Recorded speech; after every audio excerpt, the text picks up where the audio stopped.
नमस्कार, आप देख रहे हैं नेशनल इंडिया न्यूज। मैं हूं आपके साथ आकिल रजा।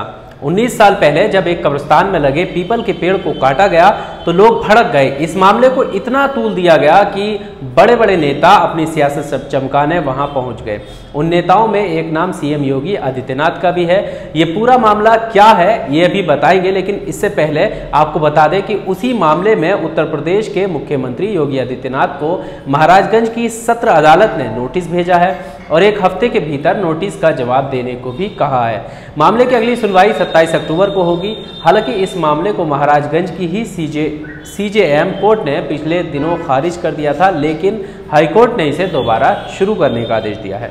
अब आपको विस्तार से बताते हैं कि मामला क्या था। दरअसल साल 1999 में महाराजगंज के पचरुखिया में कब्रिस्तान और शमशान की जमीन को लेकर विवाद हो गया था। इस मामले में गोरखपुर के तत्कालीन सांसद योगी आदित्यनाथ समेत कुछ लोगों के खिलाफ महाराजगंज कोतवाली में केस दर्ज किया गया था। इस विवाद में समाजवादी पार्टी की नेता तलत अजीज के सुरक्षा गार्ड और पुलिस कांस्टेबल सत्यप्रकाश यादव की गोली लगने से मौत हो गई थी। तलत अजीज ने योगी और उनके साथियों के खिलाफ 302, 307 समेत आईपीसी की कई धाराओं में एफआईआर दर्ज कराई थी, जबकि बाद में महाराजगंज कोतवाली के तत्कालीन एसओ बीके श्रीवास्तव ने भी योगी और 21 दूसरे लोगों के खिलाफ आईपीसी की विभिन्न धाराओं के तहत मामला दर्ज किया था। वहीं इस मामले में तीसरी एफआईआर तत्कालीन सांसद और मौजूदा सीएम योगी आदित्यनाथ की ओर से तलत अजीज और उनके साथियों के खिलाफ दर्ज कराई गई थी, जिसमें तलत अजीज और उनके साथियों पर योगी के काफिले पर हमला करने का आरोप लगाया गया था।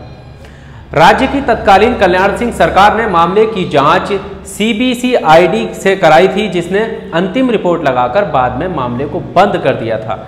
मामले की याचिकाकर्ता और घटना की प्रत्यक्षदर्शी रही तलत अजीज ने एक समाचार एजेंसी से बातचीत में कहा, ये एक बहुत ही छोटा मामला था जो कि प्रधान स्तर पर ही सुलझाया जा सकता था, लेकिन कुछ लोगों ने इसे इतना बड़ा बना दिया। दरअसल 10 फरवरी 1999 को उन्होंने ऐसा बताया कि 10 फरवरी 1999 को हम लोग सरकार के खिलाफ विरोध प्रदर्शन कर रहे थे और सड़क जाम कर रहे थे। तभी कुछ लोगों ने मुझसे उस पचरुखिया गांव चलने की अपील की, जहां कब्रिस्तान को लेकर 4 दिन पहले से विवाद हुआ था। 4 दिन पहले ही विवाद हुआ था।